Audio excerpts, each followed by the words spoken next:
Of Christmases Long, Long Ago is my new book arriving for the 2025 Christmas season. Find out what Christmas was like centuries ago. Sneak preview, it was weird and spooky and rowdy, kind of gross sometimes. Find it wherever books are sold in hardcover from Lions Press and audiobook from Recorded Books. It's Christmas as you've never seen it before, and it makes a great gift.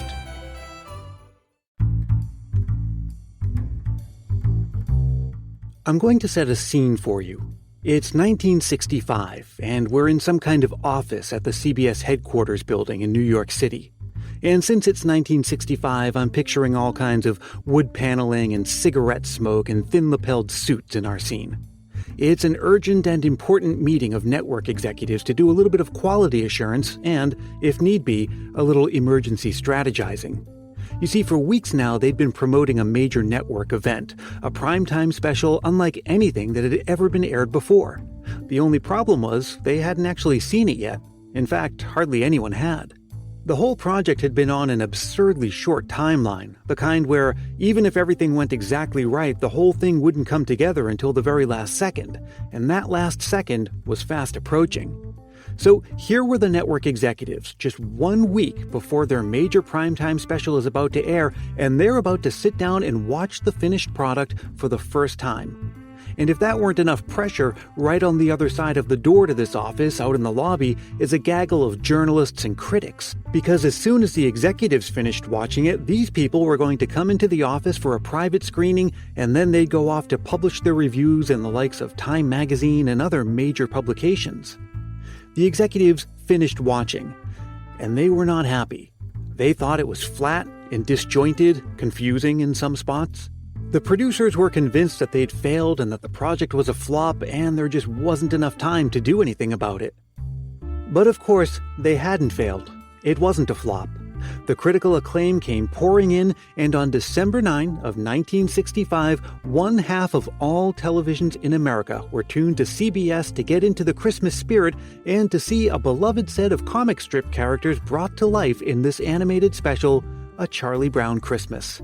One of the most beloved, enduring, and for many reasons unlikely successes in Christmas television history.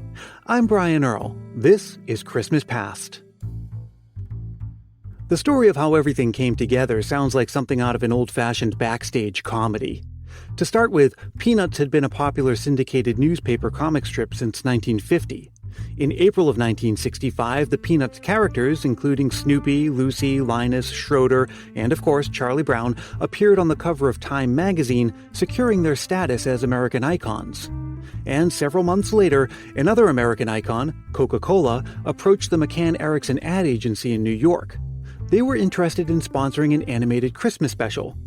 John Allen at McCann Erickson reached out to a producer named Lee Mendelson, who had recently been shopping around a documentary that he'd produced about Charles Schulz and Peanuts. He basically agreed to Coca-Cola saying, yes, we have an animated Christmas special for you, and then he immediately hangs up the phone, calls up Charles Schulz and says, how quick can we put together an animated special? That's Benjamin Clark. He's the curator at the Charles Schulz Museum in Santa Rosa, California.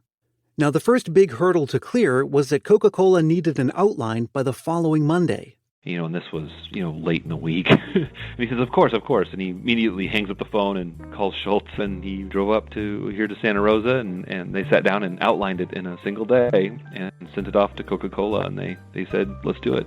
After they had an outline and then a script, they needed an animator.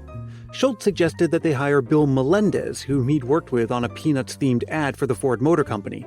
Melendez agreed to come on board, but he knew that it was going to be really difficult to pull it off within the short timeline. And there were a couple of unique complications with animating these particular characters.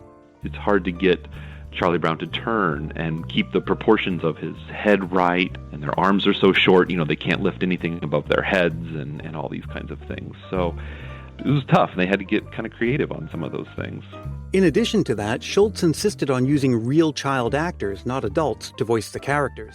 Which was very different from the standard of the day. And something that would happen is Bill Melendez would be there at the studio feeding kids their lines. Bill is actually originally from Mexico and spoke English with a Mexican accent. And some of the kids would begin to imitate that accent as he's feeding them their lines. And it would get everybody laughing, and they'd have to, try to have the kid repeat it again. And speaking of voicing the characters, you hear the voice of Bill Melendez himself in the special, although that wasn't the original intention. The noises, the voicing of Snoopy, who does not speak, but he kind of growls and grumbles and expresses, surprise and things, is actually voiced by Bill Melendez. And those were recorded just as placeholders while they were working through the animation and trying to figure out these things. And Schultz heard it and said, "Oh yeah, that's great, that's perfect." Despite the absurdly short schedule and high pressure, the team pulled it off. From green light to delivery was, almost 6 months on the nose. They said they actually delivered it a week before it aired.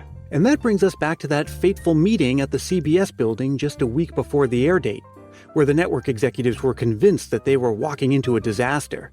You can kind of see where they were coming from.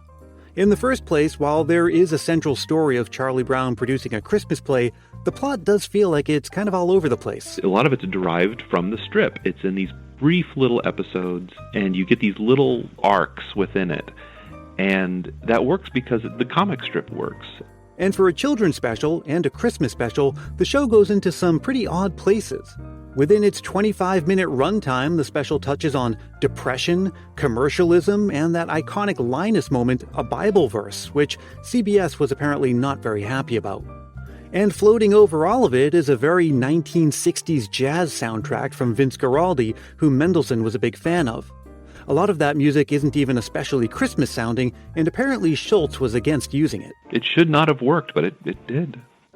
The initial success may have been based on the popularity of the characters and a chance to experience them in a new way. Or based on the popularity of Christmas specials in general, and the scarcity. We're swimming in content nowadays, but back in the 60s, there were just a small handful of television channels, and a new animated primetime special was a major cultural event. That initial success translated into another primetime airing the following year and the year after that. Eventually, nostalgia became part of the reason we continue watching. A Charlie Brown Christmas has aired in primetime every year since 1965, and that almost came to an end last year. That's because Apple TV is now the home for all Peanuts animation, and in 2020 it was announced that A Charlie Brown Christmas would stream exclusively on Apple TV. But due to an enormous uproar from the public and a bit of negotiation, it aired on PBS. In an age when we can watch the special whenever we want and through a variety of methods, it really says something about the power of nostalgia and tradition that around Christmas time, appointment television viewing is still a thing. Even Schultz's wife, Jean Schultz, said last year, she said, well, it's nice it's going to be on TV, so, people like me who are kind of old-fashioned about these things can still watch it. And of course, the old-fashioned way of viewing is even better when it's a shared experience, surrounded by the people you love. Last year with the pandemic, a lot of us didn't get to do that. And while things are obviously much improved this year, we're not completely out of the woods yet. So over these past 2 seasons, more than typical Christmas seasons, we're returning to those warm memories of Christmases past spent with loved ones, like Anne in California.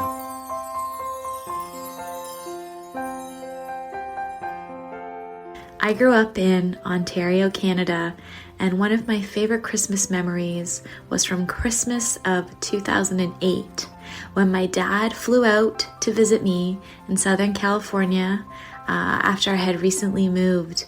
And he flew out from Ontario, Canada, and what makes this Christmas memory so special is that he was dealing with stage 4 lung cancer, and he was having a bit of a rough time. He had recently recovered from having part of his lung removed, and I just wasn't sure he'd ever be able to get on a plane again. But he did. He flew out solo, and the absolute best part was waiting at the airport for him, seeing him come down that escalator, and the smiles on our faces when we saw each other. It was like, oh my gosh, we made it. We're here. We spent a glorious Christmas together in Southern California. My husband and I took my dad to Disneyland a couple of times. He loved the parade. He loved seeing all the kids so excited for Christmas. And we did shopping and we did all the sights and we just had the absolute best time. Little did we know that was going to be our last Christmas together. So we made the most of it. We saw everything there was to see. We ate all the good foods and we shared lots of hugs and did Christmas baking and Christmas turkey, and we did everything together. And so that's one of my most precious Christmas memories, was my dad's last Christmas. And I always am so thankful to my brother, who didn't mind that my dad came out to visit me for that Christmas, and my brother missed his last Christmas, but I got to have it, and that's so precious to me. So I'll always remember that special Christmas. I remember the last Christmas I had with my dad, Christmas Day of 2014. The very next day, my wife and I would say goodbye to Massachusetts and set out for our new home in California. But we got to spend that one last Christmas time together, welcoming in a new family member, my nephew Brody, and having a fun breaking open of our family Christmas piñata and generally enjoying Christmas together. So how about you? What warm and cozy Christmas memories are on your mind this season? And how would you like to share them with the rest of the Christmas Past family? There's still time to do it this season. Just record a voice memo into your phone and send it to christmaspastpodcast@gmail.com. Just keep it reasonably short, clean and family-friendly, and be sure to say your name and where you're from. Christmas Past is produced in wonderful Willow Glen, California by yours truly, Brian Earl. Thank you so much to Benjamin Clark, thanks to Anne in California, and of course, thank you for listening and for being part of the Christmas Past family. Hey, let's stay connected all throughout the season. You can find me on Facebook, Twitter, and Instagram, and join our private Christmas Past Facebook group. You can drop me a line anytime with a Christmas memory or just to say hi. Again, that address is christmaspastpodcast@gmail.com. And if you're really feeling the Christmas spirit, why not help more people discover the show? It's as easy as telling a friend about it or leaving a review on Apple Podcasts. If you do leave a review, I'll send you a Christmas Past sticker and a handwritten Christmas card as my way of saying thanks. Reach out for details on that. I'll be back in just a few days with an all-new episode. Until then, may your days be merry and bright.